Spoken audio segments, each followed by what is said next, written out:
नमस्कार दोस्तों, स्वागत है आपका आपके अपने YouTube channel the Vinay Kumar show में। आज के वीडियो में हम बात करेंगे the aims and objectives of teaching English at different levels, यानी जूनियर और सीनियर लेवल के बच्चों को अंग्रेजी पढ़ाने के क्या क्या उद्देश्य होने चाहिए।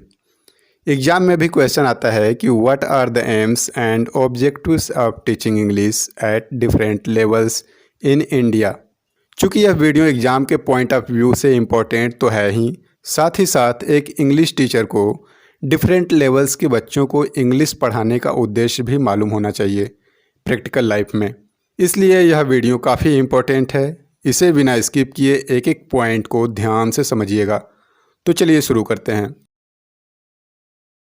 Objectives of teaching English. जैसा कि हम जानते हैं, शिक्षा का उद्देश्य अधिगम यानी सीखने को साकार करना है। सीखना छात्रों के व्यवहार में परिवर्तन है। बच्चे सीखें, इसके लिए टीचर उन्हें पढ़ाता है।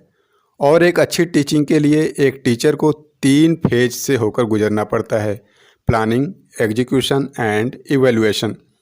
जहाँ पर प्लानिंग का अर्थ है क्लास में पढ़ाने जाने से पहले यह डिसाइड करना कि क्या पढ़ाएं और कैसे पढ़ाएं।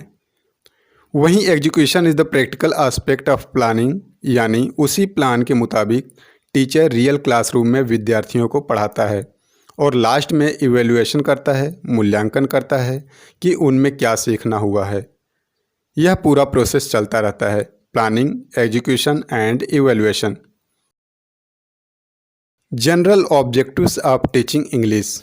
यहाँ एक चीज़ क्लियर कर दें कि किसी भी लेवल के स्टूडेंट्स को इंग्लिश पढ़ाने के लिए कुछ जनरल ऑब्जेक्टिव्स होते हैं, जैसे listening, speaking, reading and writing.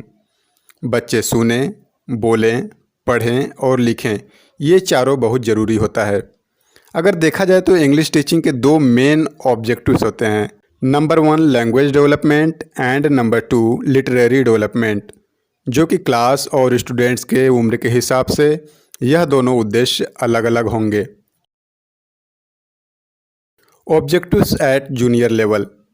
और इस लेवल पर अंग्रेजी पढ़ाने का मुख्य उद्देश्य भाषा का विकास करना है।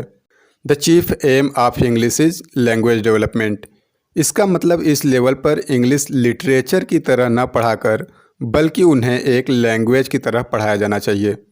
तो आइए अब इसके एक एक पॉइंट पर गौर करते हैं।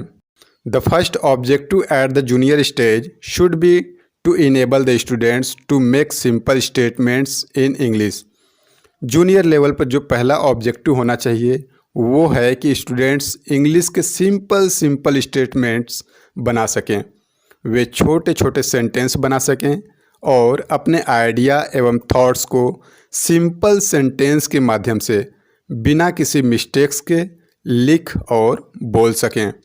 और इसके लिए उन्हें इंग्लिश लैंग्वेज के बेसिक स्ट्रक्चर्स को पढ़ाया जाना चाहिए। जब उन्हें बेसिक स्ट्रक्चर्स का नॉलेज रहेगा तो वे आसानी से सिंपल सेंटेंस बना सकेंगे। Number 2 the student at the junior stage should be able to speak English with a standard pronunciation.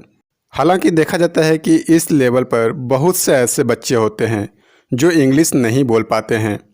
इसलिए टीचर्स को स्पीकिंग का ऑब्जेक्टिव बनाकर इस पर काम करना चाहिए, यानी वे प्रॉपर प्रोनाउंसिएशन के साथ इंग्लिश बोल सकें और बोलते समय proper stress, pitch and intonation का भी जानकारी होनी चाहिए। क्योंकि किसी भी लैंग्वेज की जो सबसे बेसिक और मोस्ट इम्पॉर्टेंट थिंग होती है वो है स्पीकिंग। इसके लिए उन्हें थोड़ा बहुत ग्रामर और पार्ट्स ऑफ स्पीच की भी जानकारी होनी चाहिए।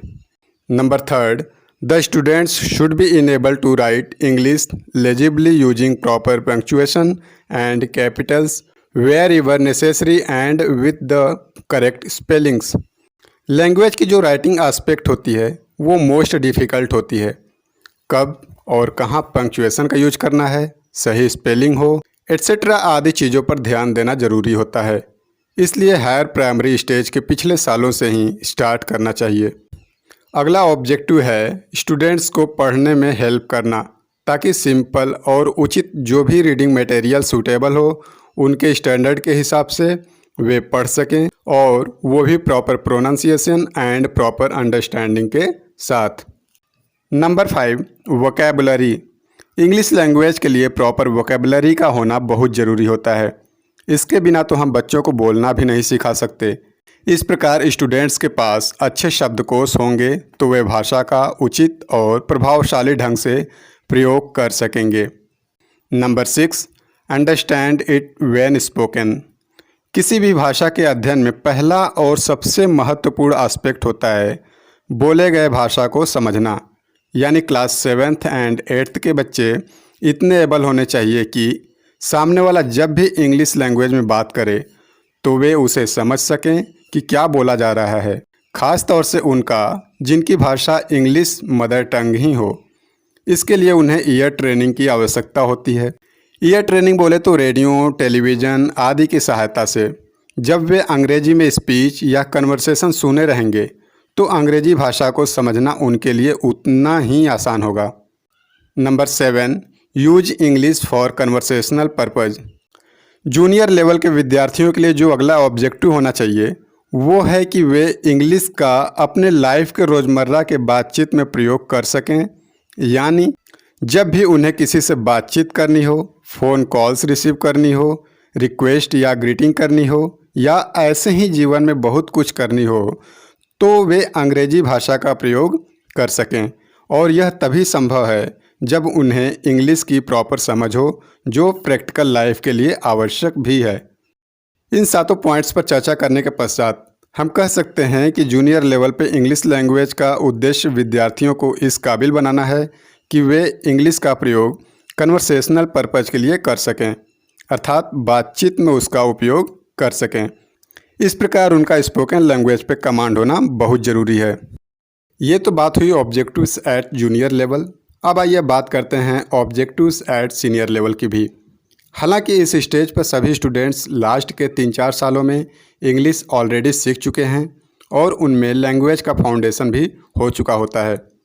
इस अवधि के दौरान स्कूल करिकुलम में इंग्लिश को एक महत्वपूर्ण स्थान दिया गया है और विद्यार्थियों से यह उम्मीद की जाती है कि इंग्लिश लैंग्वेज पर उनकी अच्छी पकड़ हो।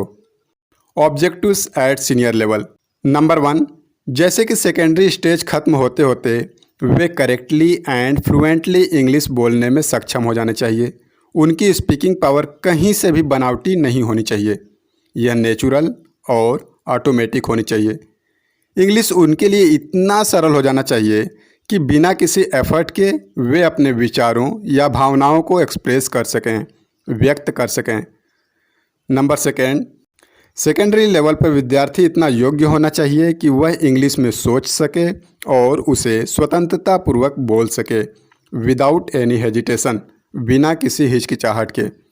3, स्टूडेंट्स को जीवन के किसी भी सिचुएशंस का रिस्पॉन्स करना आना चाहिए, चाहे वह घर पर हो, स्कूल में हो या फिर सोसाइटी में। उनसे उम्मीद की जाती है कि वे इंग्लिश में फ्रीली बात कर सकें। इसके लिए लैंग्वेज पर उनका बरोबर कमांड हो और मुहावरेदार अभिव्यक्ति में पारंगत हो।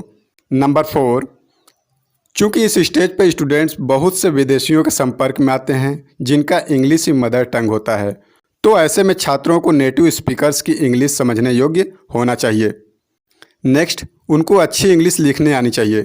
किसी भी सब्जेक्ट पर बिना किसी दूसरे की सहायता के वे फ्री होकर लिख सकें और बोल सकें।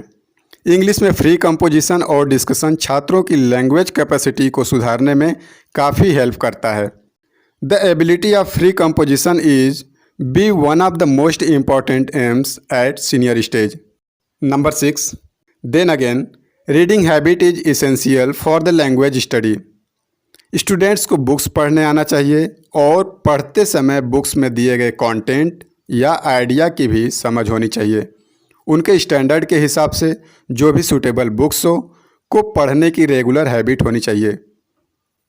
इसलिए इंग्लिश टीचर को चाहिए कि वे अपने स्टूडेंट्स को बुक्स पढ़ने के लिए इनकरेज करें। Number 7, vocabulary.